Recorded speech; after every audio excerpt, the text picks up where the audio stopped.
This is the Relevant Podcast.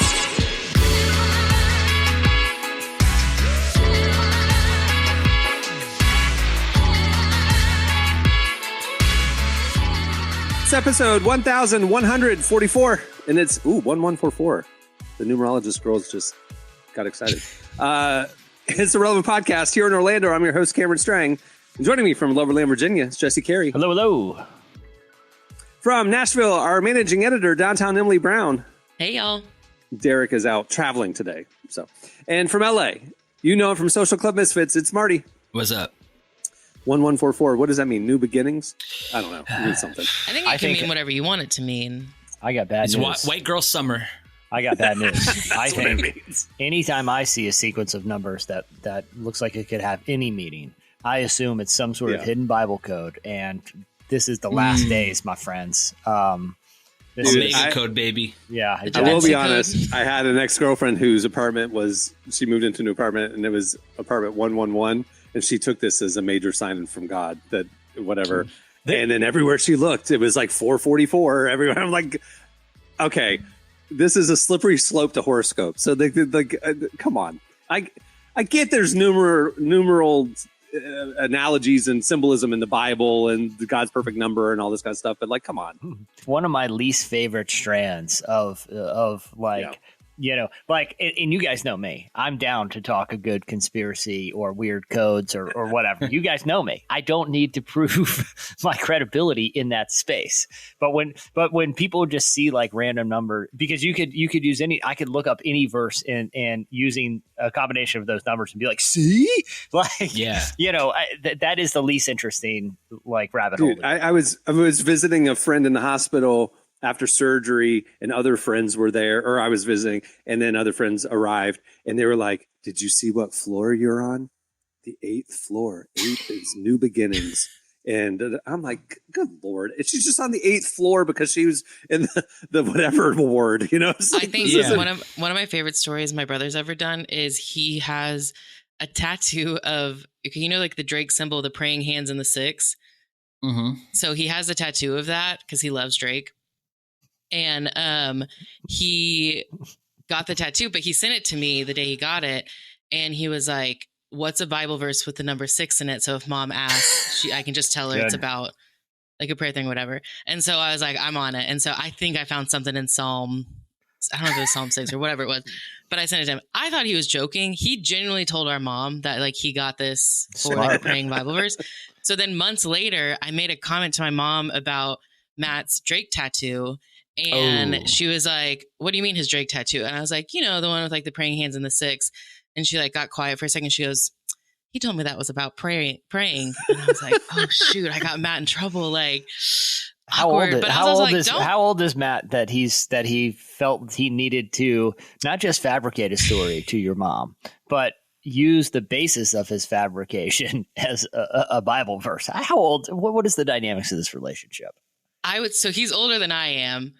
I would say this was like 5 years ago. So he's about 25. Okay. That's it reminds me of like when he was fully married, and I think I already had a kid. I do want to clarify that. Like, oh wow, full adult. Yeah.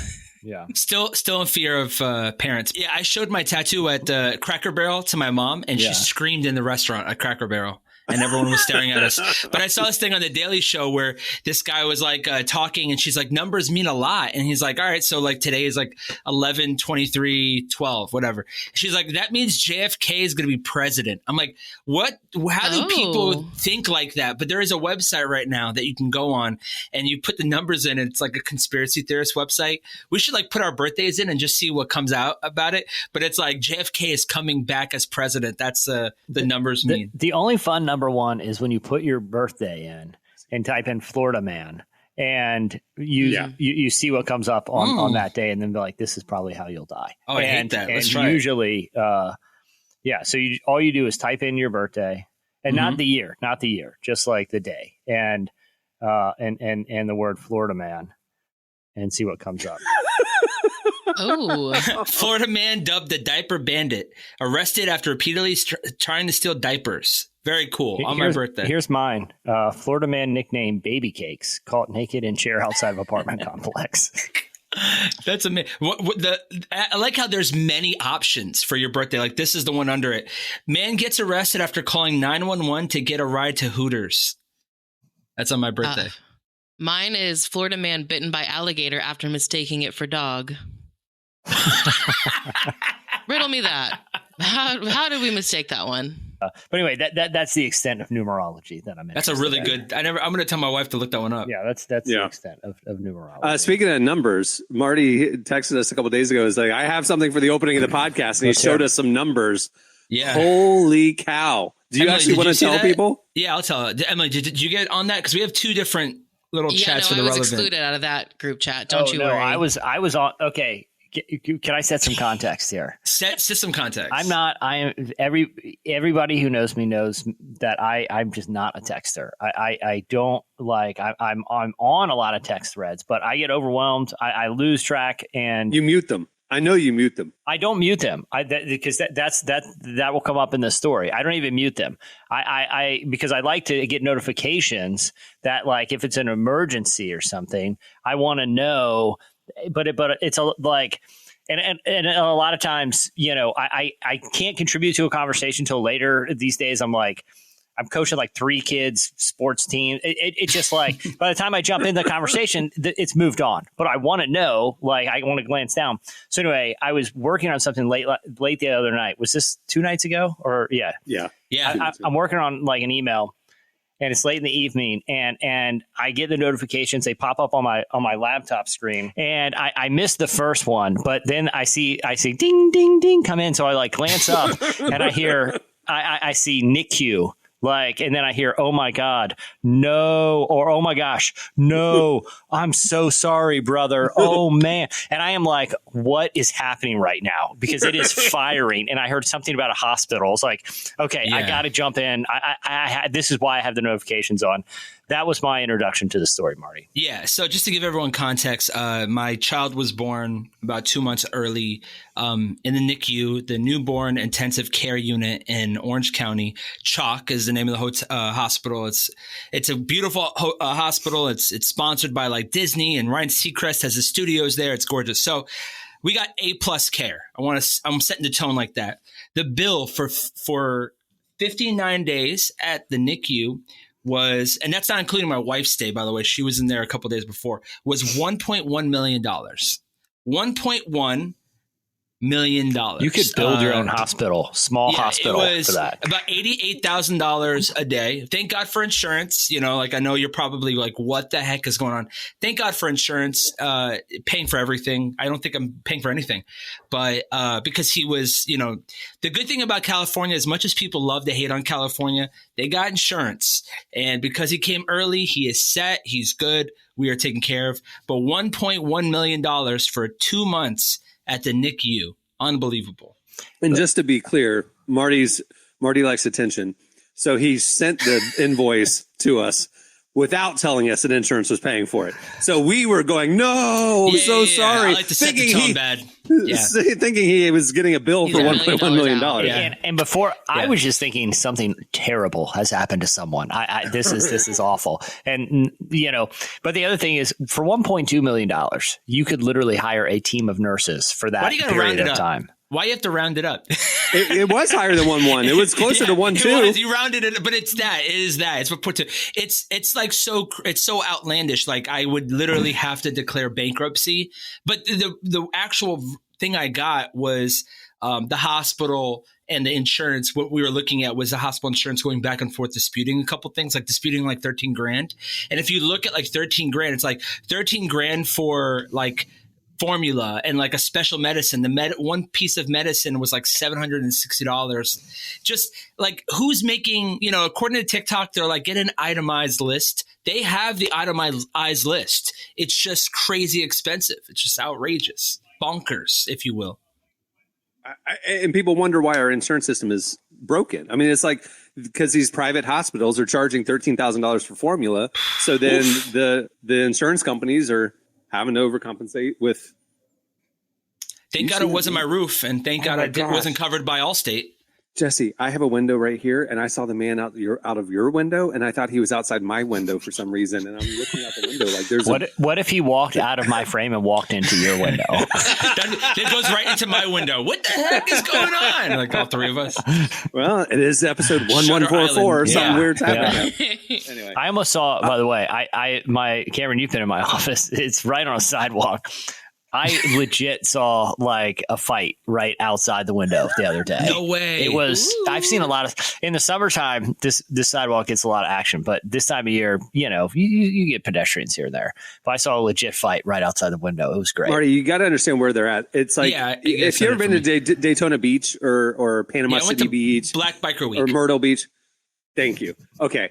It's that kind of a beachfront town. So it's there's a nice part, but then there's kind of a spring breaky part. Wings. I mean, there's a reason why Drake named the song Virginia Beach Ghetto But Pretty, right? So it's like there's an edge to it. You know what I'm saying? So he is one block from the actual sand. Yeah. Right, like in his building, on the other side of his building is a huge like tourist gift shop type thing. You know what I mean? So this street that he's on is a spring break freaknik kind of street where a lot of can they people see inside? No, they can't see no. you, right? Oh, that's perfect. It's like Larry David when he saw people kissing and he's like, "Hey, stop that!" Larry said people kissing in front of. Stop, get moving. That's enough. Like, what's your problem? Yeah, what's your problem? Get out of here. The building across the street, which was vacant for a while, and then a psychic moved in for a while. God. I saw a forceful eviction with like the police one morning, and I think drugs were involved. Like it was a lot of weird. A lot of people appeared to be living in this office space because the police came and pulled a lot of people out. It's a pretty cool morning. It was a pretty and the thing was is that like the fight that you saw? No. This is a couple weeks ago. So as the police are like pulling, it just like it was like you know those videos of like the clown car where it's just like all these people. Yeah. So this is an office that apparently a psychic was operating, but I never saw one customer go in there. So that's sort of a red flag, right? But one day the police show up and they just start pulling people out, and it is clown car status. It is people. I was like, I didn't know, man. That many people could fit in that building. And this first thing in the morning, they're sleeping in there. Like it was a whole, and they were bringing out like the drug dogs, and they had test kits. They're testing things. And me and some of the guys were in the office and we're like scoping the whole situation, and we really wanted to know the scoop because we've been following the ins and outs of this building every day. And so we went over and we went to the office coffee maker and made all these coffees and brought this and snacks, and we're like, let's go over and bring them to the police and they will give us an inside scoop. We're witnessing that. That was the best idea we cooked up because we're watching. That's police awesome. Stuff takes a long time, by the way. Police stuff takes like 3 hours. This could have been they do it on purpose too. They take their time on because it's like it's nice day. They're like, why not? But it kept getting more and more interesting. At one point they pulled out a bunch of dogs. Like it was I was fascinated by what was happening. Anyway, so we're like, what was happening? Know. Huh? Well, so that was the thing. We like we're theorizing, but you just see people getting pulled out. You're seeing drug test kits. You're seeing some people get handcuffed and driven away. So we go out there and we brew all this coffee because we're like, we will just provide the police with all these snacks and coffee and just start chatting it up with them. That didn't work. They took the coffee quickly, and then when we started asking questions, they shooed us away. They took and shooed, which I feel like you can't take and shoo. You can either reject, you can reject, you can reject and shoo. But if you take, you can't shoo. At that point, you got to pass off. Yeah, kindly pass us off. So that was. I also thought you said shoot for a second, and I was like, oh my god, they were shooting at you. No, that was shoot. It didn't come to that. It was bad coffee. Tensions were high. Yeah. And we took here. I was angry at some of the snacks that we included, to be honest with you. Like it was some of the best snacks in the office that was for us. But some of the guys thought, no, this will get us answers. We need to give what's the best snacks? Yeah, like Nutter Butters. What are we doing? Hey, thank you. It like you have like the healthy bars that are like those composite, like fall apart all over you. Yeah, or the ones that are like 2 almonds, an egg white, and and some like the Cliff Bar kind of thing. Yeah, some honeybee, from Guatemalan honeybee honey or whatever. Like, give them all those. Just load them up on those. Don't you touch the little Debbies? Don't you touch like the ones that are basically. But don't you think the cops, maybe you should have brought them the little Debbies? They might have been more receptive. Well, that's what happened. They threw in all the little Debbies too. Trust me, we marched back with all kinds of health bars. They're still sitting out there. You should take like a time lapse. You should do like a time lapse of like the sunset where like they're also at the same time breaking into this house, pulling everyone out. It's like a big, beautiful time lapse. This is Myrtle Beach, baby. This is how we do it. Yeah. Pretty but rough, So man. Jesse, you gave them out of the generosity of your own heart. You gave them generously things. They took those things. Wow. And then they rejected you. Yeah. Welcome to my dating life. Now you know what it's like. There's got to be a lesson in here somewhere. I think it's Keep withhold. the good snacks for yourself. Withhold, Yes, and that's just it. assume and we should just Withhold assume and the worst. assume the rejection is coming. Assume the worst there you too go. about That's the whole amazing. scenario. Words to live by.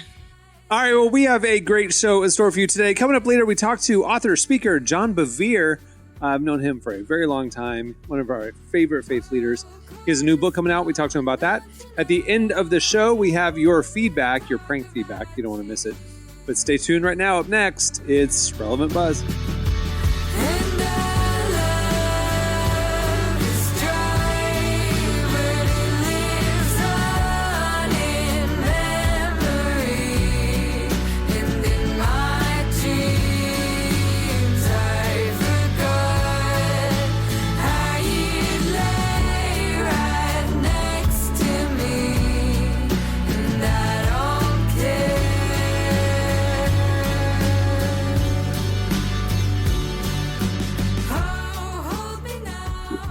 You're listening to Hannah Vu. The song is Care.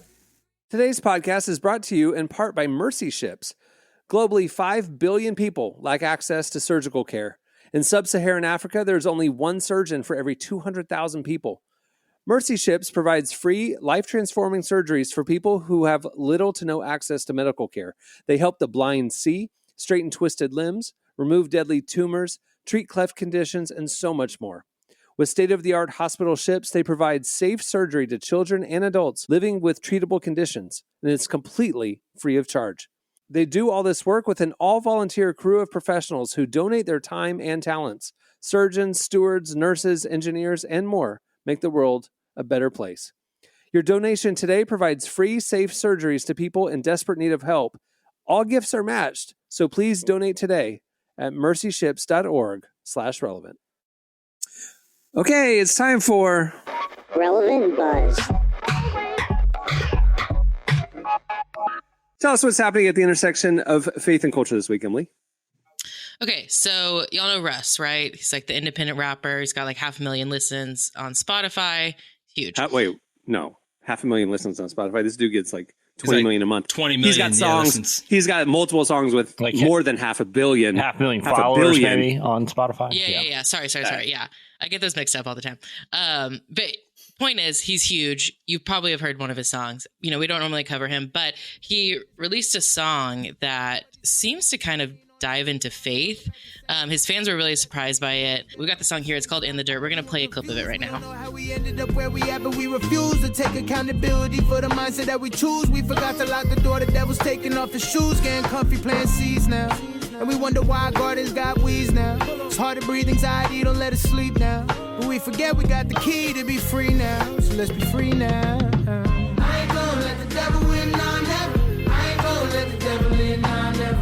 Feel worried, that's the devil at work on God. I'ma put him in the dirt, in the dirt, in the dirt. I ain't gonna let the devil win, nah, never. I ain't gonna let the devil in, nah, never.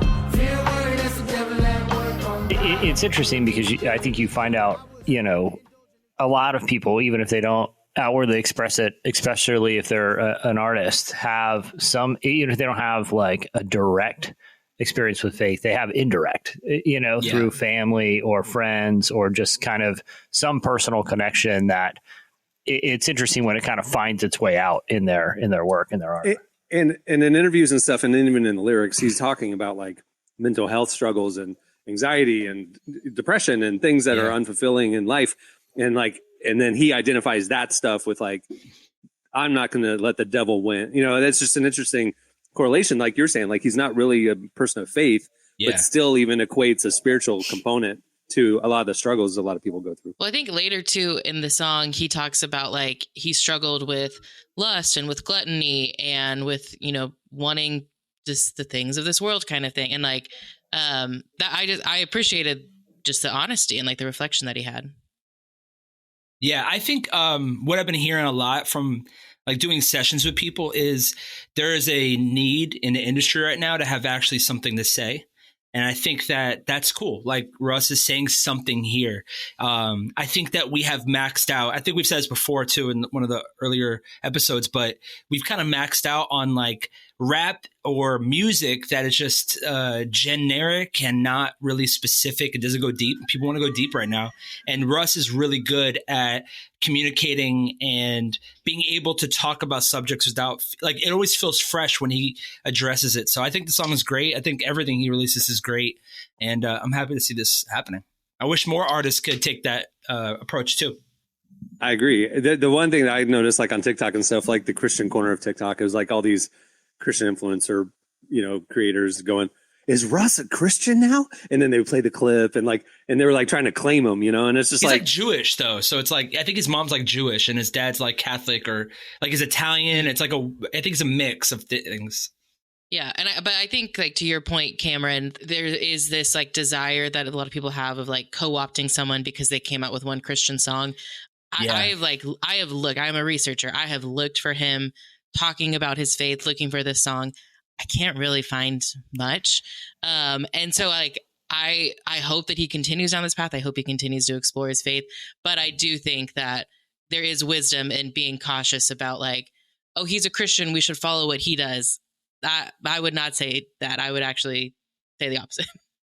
I think it also speaks to how a lot of times in the real world, not maybe in kind of like the celebrity world where a lot of times that's like marketed or monetized, people live on sort of a spectrum of morality and even faith and doubt, right? Like, I don't think it breaks one way. Like, oh, they're just this like Christian who lives this sort of lifestyle and believes this sort of thing.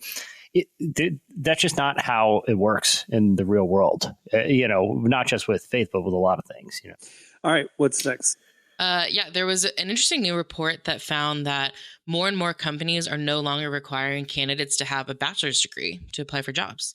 Instead, they're focusing on just a candidate's skill set and experience that they've had. And this is true across like all industries, like marketing, healthcare, education, and it's big companies like Walmart, healthcare. IBM. I want my doctors to have degrees. All these fields. So it's a lot of companies like Walmart, IBM, Bank of America, Google, just a lot of really big companies. I think it makes sense, man. I mean, honestly, the other thing too is like, how many employers are even verify? I'm sure at Google or IBM, but how many employers are even verifying the degrees? Like a lot of people could just put, I went to this school or that school. I think in this day and age, especially as specific technical aptitudes are often kind of what leads to jobs. It doesn't really matter where you learned it as long as you can do it well for a lot of fields. Like who cares if you have a degree in audio production if you're really good at what you do? Like I'd rather have I'd rather have the person who learned on their own if they're more skilled than someone who happens to have paid money for a degree for it, Yeah, I was going to say that too. Like they're in the music industry and a lot of the industries that I'm around, it's really based on your work. That's all that matters. So like I went to Berkeley in 2020 to get some type of degree. Like I took like 5 business classes and I was like, you know what? I just want to have that. And I remember telling my buddy, I'm like, I just want to have that on my wall. I graduated. I did this. Berkeley. It's such my favorite, always looked up to it. And my buddy was like, dude, at this point in life, you don't need that. Like it's all based on your experience and what you could do. And, it does matter, but it doesn't matter, and I was like, oh, okay, well, now I know like everything now is being judged on your past work. Well, I think you can also learn so many things just on like YouTube now. Like there's so many ways YouTube to University. like get an education. Cause like what I really am excited for is like younger students or just younger people who feel like they can't get a higher paying job because they can't afford college. And it's like, well, you could still actually get a really great job and you don't have to go into debt for a college degree anymore. I learned more about business working concert festival booths for a summer than I did taking business classes in college. I mean, legit, like a real world experience where you're like, okay, lesson number one, where the booth is in the tent is the most important factor.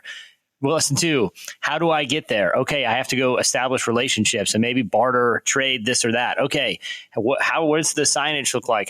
When are we going to open? When are we going to, like, a crash course that in just real world experience? It's that's what all those business theories are based on, or what fill in the blank with the field. Like, they're teaching you something that it's probably better off to learn in the real world a lot of times, because you kind of, the real world doesn't have the benefit of study time. It's like, look, no, this is crash course, and you either learn or fail, and maybe you do both at the same time, but you're going to come out with a lot of knowledge here. All right, what's the last thing? Last thing I want to talk about is TikTok really quick, because Pew Research just came out with a new study that had some interesting stats. First off, out of curiosity, how many U.S. adults do you think are on TikTok?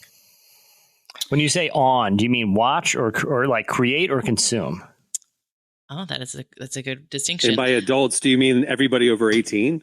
Yes. I mean, if you're, I'm assuming it's like have the app and regularly consume content. I'm assuming that's what it means on. Yeah, I would say, think they would watch. I don't think they're making stuff, right? I would say 30%.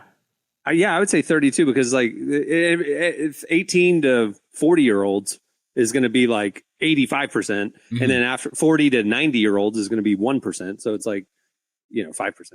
I would say a third. I would agree. You guys are right. It is a third of adults. But I love that you pointed out that just because you're on the app doesn't mean you're like really posting, because the study found 52% of adult users don't post a video. They're just scrolling all day. This is fun. That's me. That's me. I've never once be way higher. I've never once posted a video on TikTok, but I'm on it every day. You thought it would be higher, Jesse. What do you like? You thought I thought there'd be way more people who just scroll than actually post content there. I thought it would be like maybe I would think like the 80-20 rule would apply for a platform like that, where basically 80% of the users are consumers, where 20% are the creators. It would shock me that half are actually making content too. I don't know. I don't know that this is anecdotal. Anyone personally who's creating TikTok content, but I know a lot of people who stay up late just scrolling all night.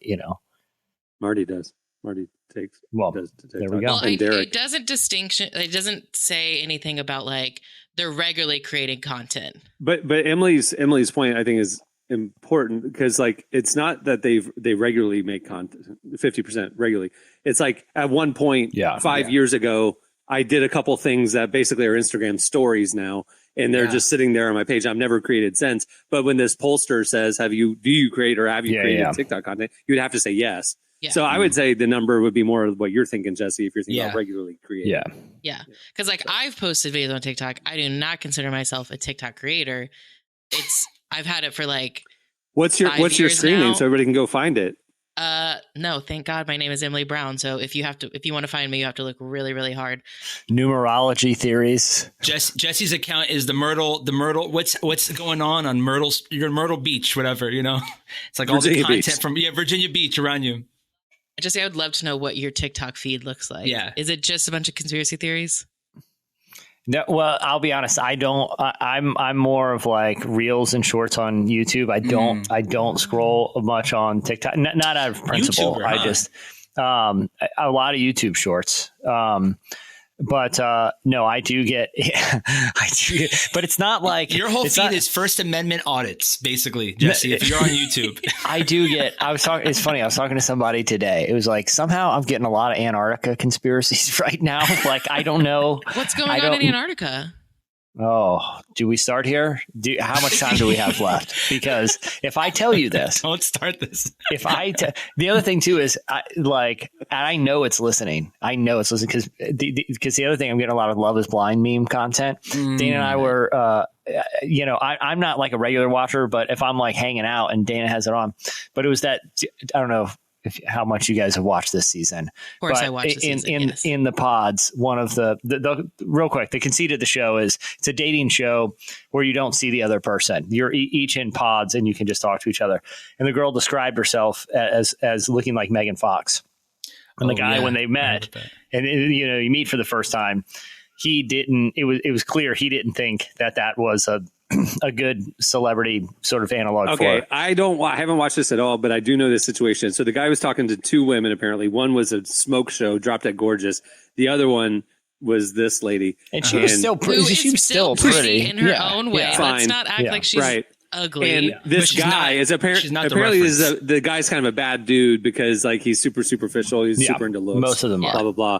And so because the super pretty smoke show lady didn't talk about how gorgeous she is, he like got rid of her to go with the Megan Fox lady, and then he was very disappointed upon meeting her. Either way, most of what I'm getting fed right now, if I'm being completely honest with you, and so we were talking about that the next day.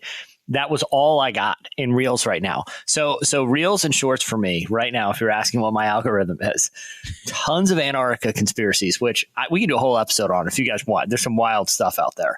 Tons of Antarctica conspiracies and memes, not for Love is Blind, about that specific interaction. Like I have puppets. I have a puppet interaction. I have side-by-side comparisons of this woman at different stages in her life with different stages of Megan Fox's life.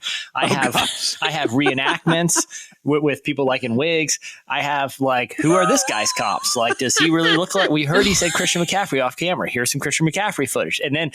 It wasn't love. It wasn't Love is Blind memes. It was memes to a specific moment in the show, and it just and it took over my Reels, and that's all I'm getting right now is that. And Emily, do you guys know the conspiracy about Antarctica, the secret pyramid down there? So I've heard about it.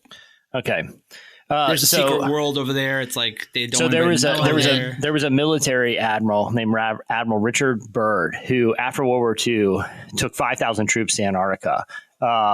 5,000, which is significant. And they lost a couple over there, and we're doing kind of these military operations. Officially, it was for like research, but there was supposedly like a lost diary where he said he got in a battle with like UFOs. Anyway, a couple years after Richard Byrd went, America actually was testing nuclear bombs and dropped a bunch of nukes over Antarctica.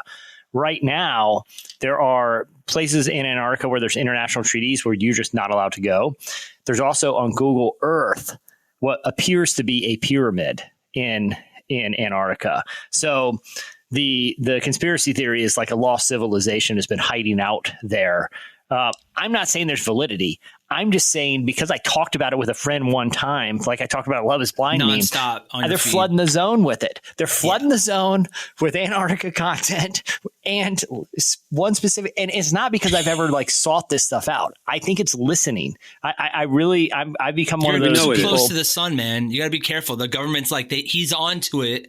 He's got a podcast. It's heard me talk about these two things like one time, and for some reason, some keyword was triggered an algorithm, and that's all I'm getting. That I used to get a lot of basketball, no more basketball highlights.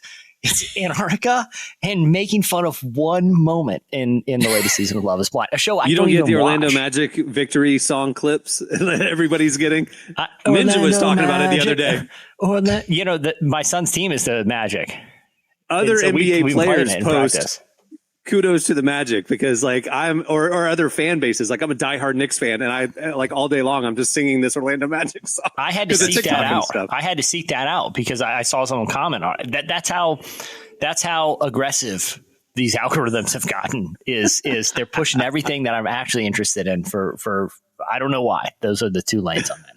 I absolutely believe the government's listening to us, but my friend and I, whenever we talk about something that we like want to know more about, sometimes we will jokingly like pick up our phone and just directly speak into it, like Antarctica conspiracy theories, and then just like wait for the algorithm to start showing us more conspiracy theories. I am on the Kate Middleton conspiracy theory. We can talk about that later. Oh, what's that? All right, we got to wrap this up. We're going too deep. That's for the next episode. All right, that'll do it for Relevant Buzz. Check out relevantmagazine.com every day where we are covering more stories like that, the intersection of faith, culture, and everything in between. Stay tuned. Up next, John Bevere joins us. Grains in the hourglass, gonna keep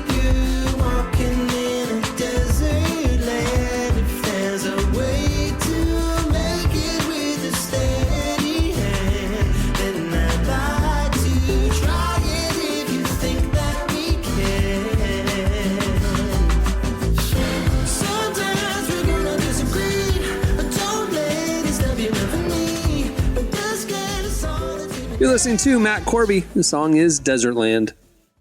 Well, today's show is brought to you in part by the new book, God, the Science, the Evidence. We talk a lot about faith, but how often do we talk about science in the same breath? You might be surprised to discover just how deeply the two actually agree. For centuries, science has been used to dismiss the idea of God, but today an intellectual revolution is underway. Modern discoveries in physics, cosmology, and biology are consistently revealing the same truth: creation isn't an accident. That profound reversal is what engineers Michel-Yves Bolloré and Olivier Bonassi investigate in their international bestseller, God, the Science, the Evidence. This book is a rigorous, evidence-based critique of materialism, inviting you to explore over a dozen scientific, philosophical, and historical domains. It shows that what was once seemed impossible, that science could point to a creator, is now supported by a vast and convergent body of evidence. With over 400,000 copies sold in Europe, this book is sparking a global debate.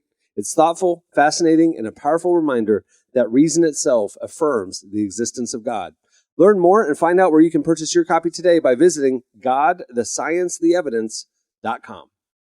Well, our guest today is John Bevere. He's a speaker and author of dozens of books, like The Awe of God, and his latest, Everyday Courage. We talked to him about living a bold faith and how making simple changes in our spiritual life can lead to major growth. Here's Emily's conversation with John Bevere.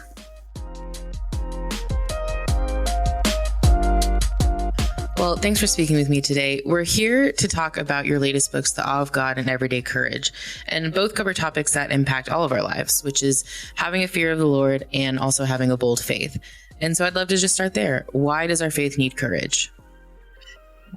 Well, I mean, Emily, that is an outstanding question. I want to bring you back to a time period in my life when I was suffering from being just down and discouraged. And in prayer, the Holy Spirit asked me during this time period, he said, "Son, what's the opposite of courage?" And I said, "Fear." And he said, "Son, put a dis in front of courage." And I went, wow, discouragement. Now, Emily, think about this.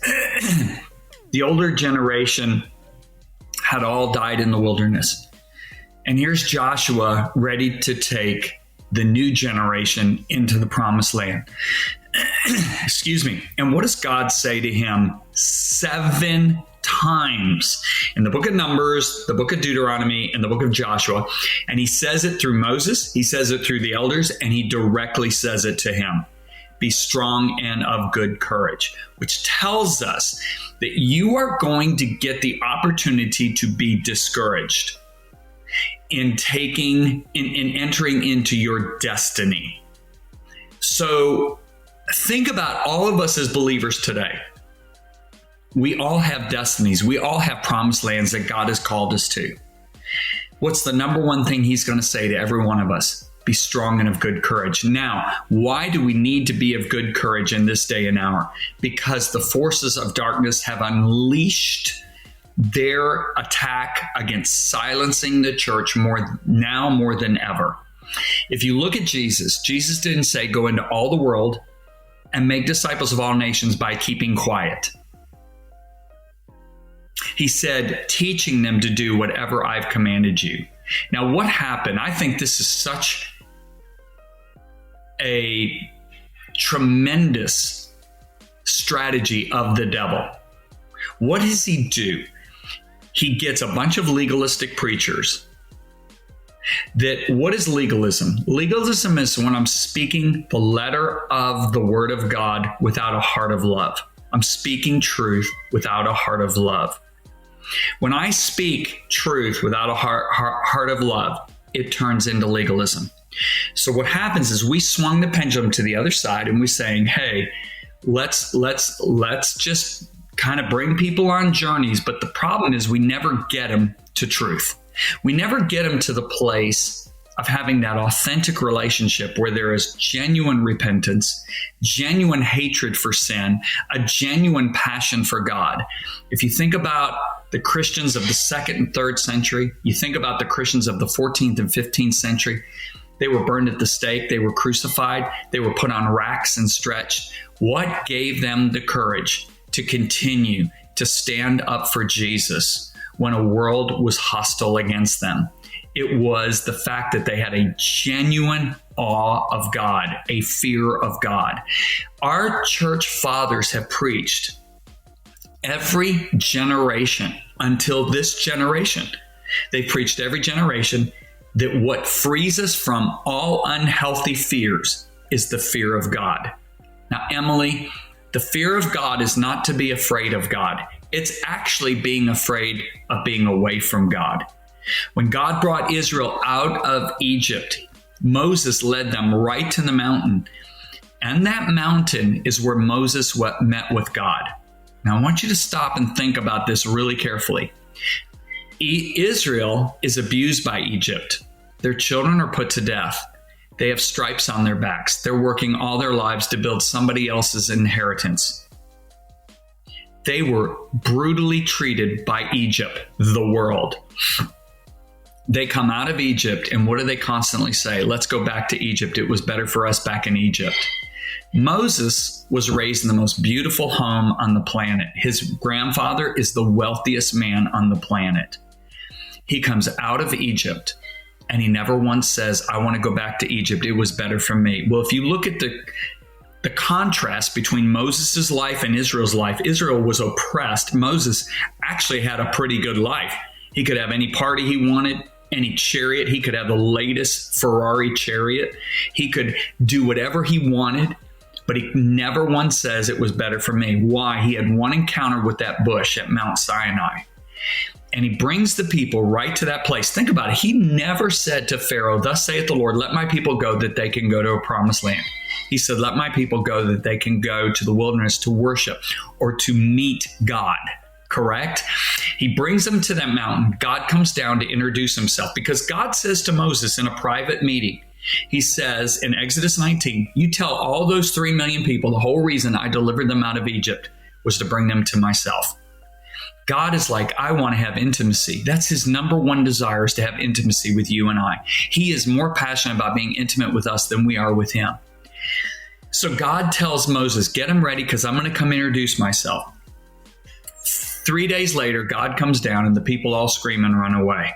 Moses is shocked and he makes a statement in Exodus 20:20 that's mind-blowing. He said to the people in Exodus 20:20, do not fear, because God's come to see if his fear is in you so that you may not sin. Whoa, wait a minute. Do not fear because God's come to test you to see if his fear is in you. Is Moses speaking out of two sides of his mouth? No, he is differentiating between being scared of God and the fear of the Lord. There's a massive difference.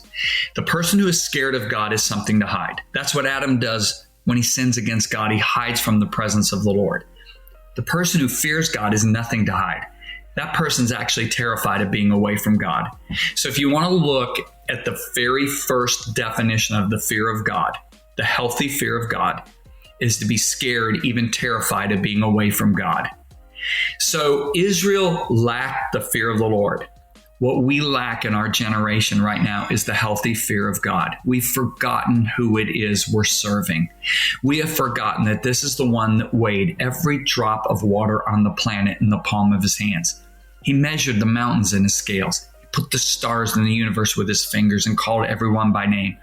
One glimpse of God in the most righteous man in his generation, Isaiah, cries out, woe is me, because he realizes who it is he's really serving, and he's a godly man. One glimpse of God, the most righteous man on the planet, out of God's mouth, Job, says, I've heard you by the hearing of the ear, but now my eye sees you. I utterly abhor myself.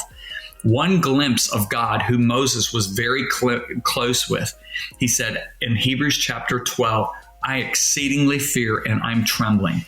When John the Apostle sees Jesus on the island of Patmos, he was the closest disciple, but he sees Jesus in his glory. He falls down like a dead man when he sees his countenance brighter than the sun. We've got to remember who it is we're serving. And Isaiah 45 verse 15 says, you are a God who hides yourself. The question is, Emily, are we going to be in awe of the talented athletes, the beautiful Hollywood stars that we have, the guru businessmen? Are we going to see the glory of God in our hearts in the face of Jesus Christ? He hides himself. Why? To see what is going to enamor us, what's going to excite us, what's going to draw us. The glory that's not visible to the world of God that we see in our hearts, or if we're going to be drawn to the talented people and the beautiful people of our day.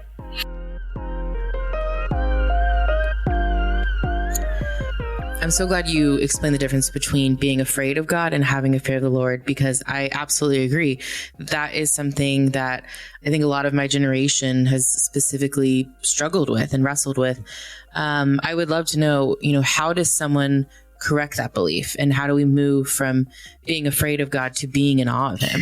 I do believe that if we would spend more time in his awesome presence, I know, Emily, when I get in the presence of God, that's my goal. I want to connect with God every day.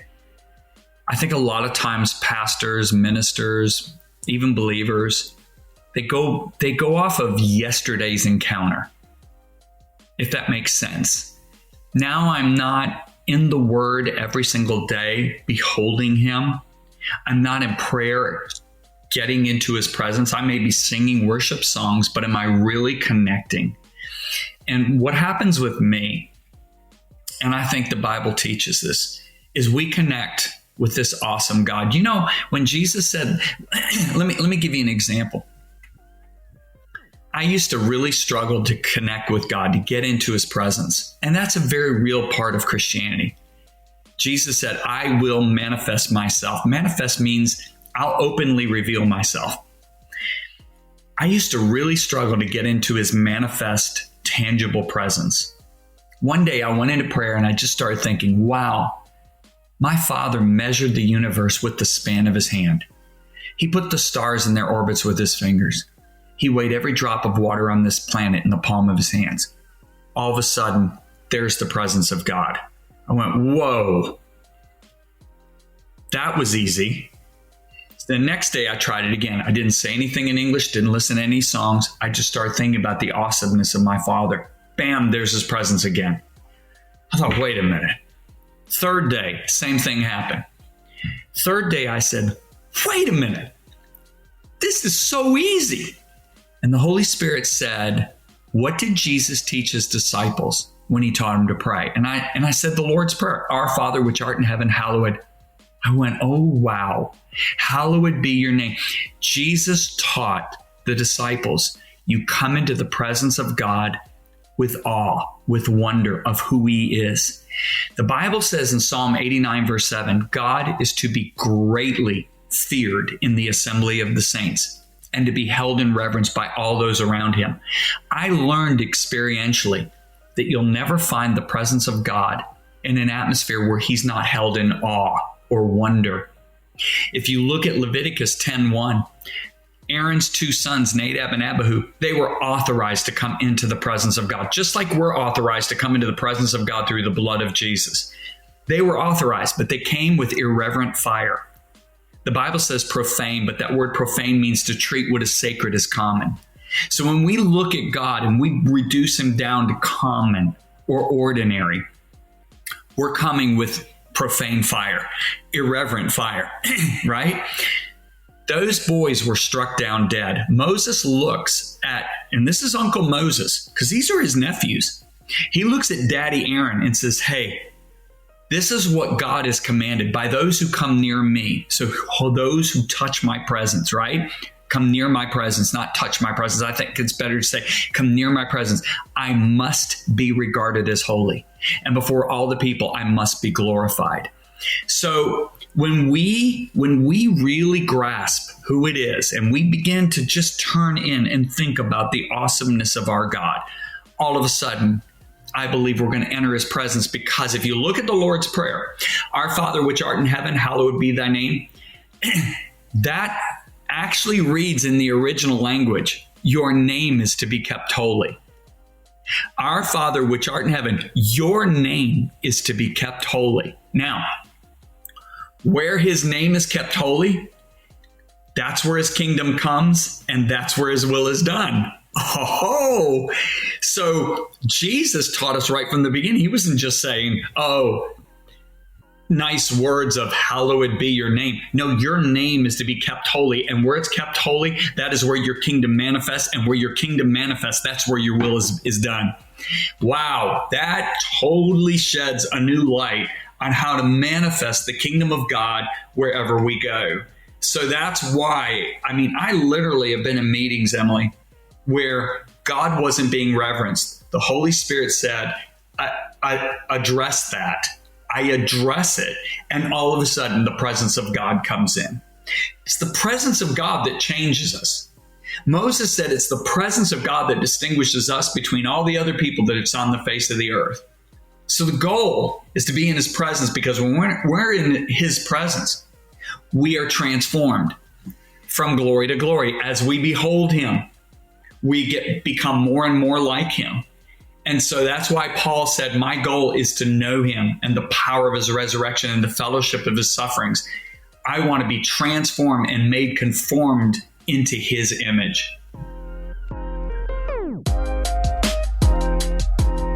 That was John Bevere. Make sure to check out his new book, Everyday Courage. All right, stay tuned. Up next, it's your feedback. I'm trying to see what God speaks to your heart. No play, no games for real, baby. A man who finds a wife finds a good thing, a good thing. Let's chill, yeah. Just a little you and I. If you down to put God in sinner, I got vows in the ring that fit you. Let's chill, yeah. Just a little you and I. If you down to put God in sinner, I got vows in the ring that fit you. You're listening to Uninvited, Saint and Jackie Legare. The song is Let's Chill. Well, today's podcast is brought to you in part by the new book, Confessions of a Christian Alcoholic. Author Jonathan Seidel knows firsthand how even believers can get stuck in shame and destructive habits, especially when it comes to one of society's biggest obsessions, alcohol. In Confessions of a Christian Alcoholic, he details his spiral into disordered drinking and shares the 4-step process he eventually used to break free. There's hope for alcoholics who become Christians and for Christians who become alcoholics. Find Confessions of a Christian Alcoholic wherever books are sold. What if you could change a child's life with just $10? Right now, thousands of vulnerable children in East Africa are suffering from jiggers. It's a painful, preventable parasite that burrows into their feet. Soul Hope is the only organization treating it through foot washing, medical care, and durable closed-toed shoes that protect kids long after treatment. $10 may not seem like much in today's world, but when we come together, those small gifts add up to big change. Join the 10 for 10 campaign. $10 protects 10 small toes. Visit soulhope.org/10 to give now. One small gift makes a big difference. Again, that's soulhope, SOLE, hope.org/TEN. All right, it's time for your feedback. Last week, we, called an audible and we just made up our own question. And you guys sent us the best pranks that you've ever pulled or experienced. And it was a last minute decision. We had a few, they were funny. And we thought we gotta go wide with this. We got to give more people in this conversation. So we asked you once again, what's the best prank you've ever pulled or experienced? You hit us up on X at Relevant Podcast, and here's a few of our favorites. I do have to bring the one. My dad texted me directly and reminded me of a prank he pulled about 10 years ago on one of his friends. So I told him I'd mention it. He took ryegrass seeds and wrote Texas A&M on one of his friends' yards, and they're big Texas Tech fans. And it took 6 weeks, but eventually, like, the Texas A&M logo grew up in their yard. Grass. And it stayed. Yeah. That's great. Wow, that's a great one. It was a good one. It was a long game, but it was worth it. This one, speaking of long games, this sounds meticulous. Just unscrewing the Oreos would take a long time. But back in high school, I put toothpaste in Oreos. I had told the teacher which ones were safe and which ones weren't. So she would hand them out and then eat a safe one to confuse the students. It was wonderful. That's a commitment. That's like staying up all night. Just doing a sleeve would take you a while. And I love that the teacher was in on it. Like, the teacher wasn't like, no, we can't do this. The teacher prank thing just reminds me, I was in 7th grade Christian school science class, sixth grade. And I was a new student at this Christian school. And so didn't know a lot of the kids yet. Anyway, teacher science class had a big pot of nitrogen, like liquid nitrogen. And he was going to show us how it instantly freezes anything you put into it. So he pulled me outside and he had this prank that he cooked up, and he was going to put a nylon glove on me, but the index finger, he put a hot dog in it. And he's like, just fold your finger over. So it looks like it's your normal finger. Okay. So we go back in and he's like, dip the index finger into the liquid nitrogen. And then I'm going to show them as a thing. I'll take a hammer and I'll show them that I can hit your index finger and it'll crack off the plastic. Like it'll just break off, So really what he's going to do is he's going to smash it. Anyway, so I do that and he takes it and lay my hand on the table and he takes a hammer and he goes, whack on the index finger. And then just the hot dog and everything just explodes and meat chunks just shoot off. Kids are screaming, thinking that the man just beat my frozen finger. It was great. It was the best prank ever because awesome kids prank. were traumatized by it because there's like meat chunks like flying around to the sixth graders. I love that guy. He got fired. He got fired the next year, but oh my it was great. Not for that. Yeah, if you can traumatize someone for but life. Like he also like he had like this crazy powerful laser that like we could shoot across the city and see it on the water tower, and he would let me take it home on the weekends. Whoa. And just play with this laser and stuff. Like the guy he was reckless. I loved him, and like I said, he got fired. Changed your life. Yeah, for understandable reasons. I saw a video of someone like it was taken from like a helicopter. And some guy was just in his driveway, like shining a green laser at it, which, by the way, is not a smart thing to do. Yeah. Within minutes, cops show up and arrest the guy in a driveway. And it's filmed all. It's a felony, man. Yeah. And it was like, watch all this transpire in 3 minutes. Just some random dude like smoking a cigarette in his driveway to him being taken away by the cops. It was a matter of minutes. And the helicopter driver's like, I got a guy shining a laser down at, they're like, do you know the address? He's like, yeah, I can tell you dude, right now. I got a camera on here.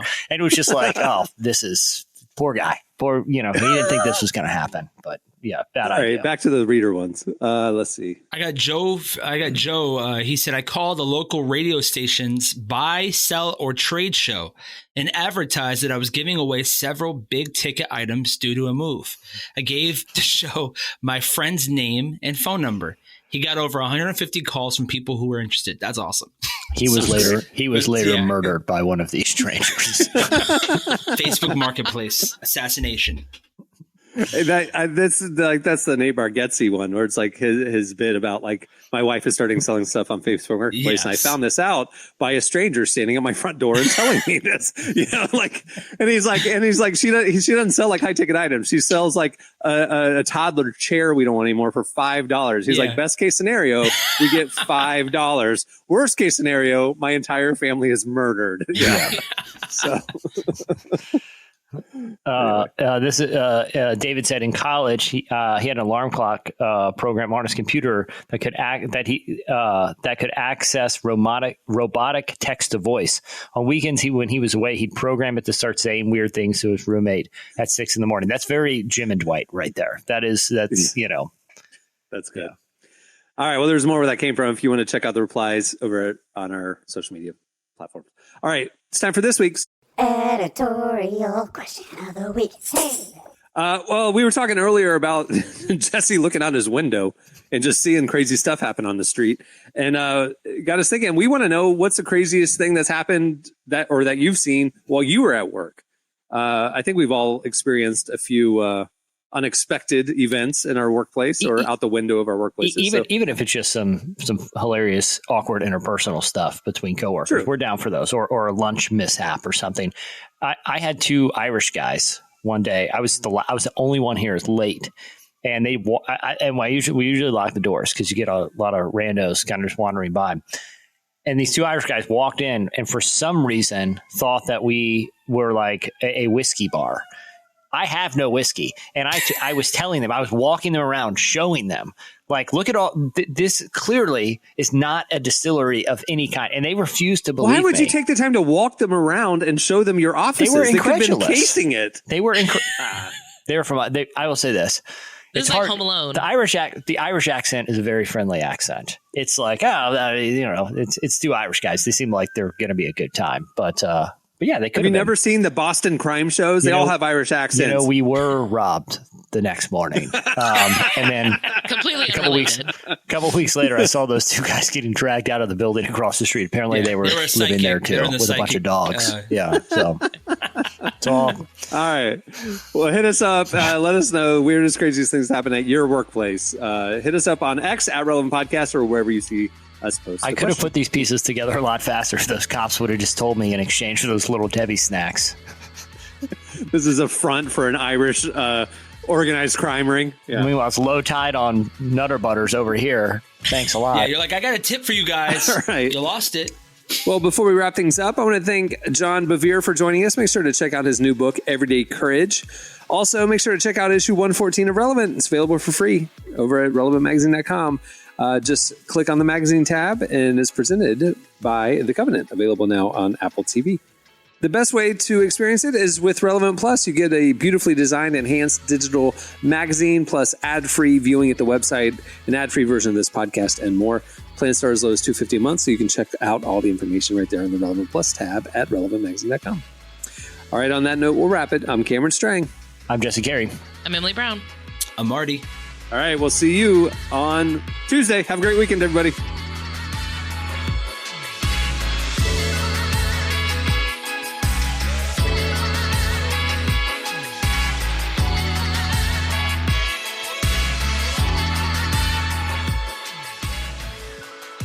Thanks for listening to the Relevant Podcast. Check out our features, interviews, and news updates every day at relevantmagazine.com. And make sure to follow Relevant on Facebook, Twitter, and Instagram for the latest. For more great podcasts, browse the shows on the Relevant Podcast Network, which you can find at our site. And while you're there, don't miss the all-new era of Relevant Magazine.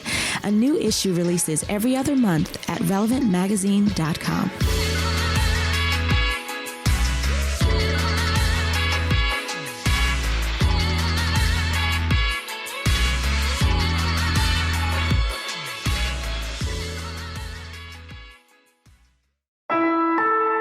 Relevant Podcast Network.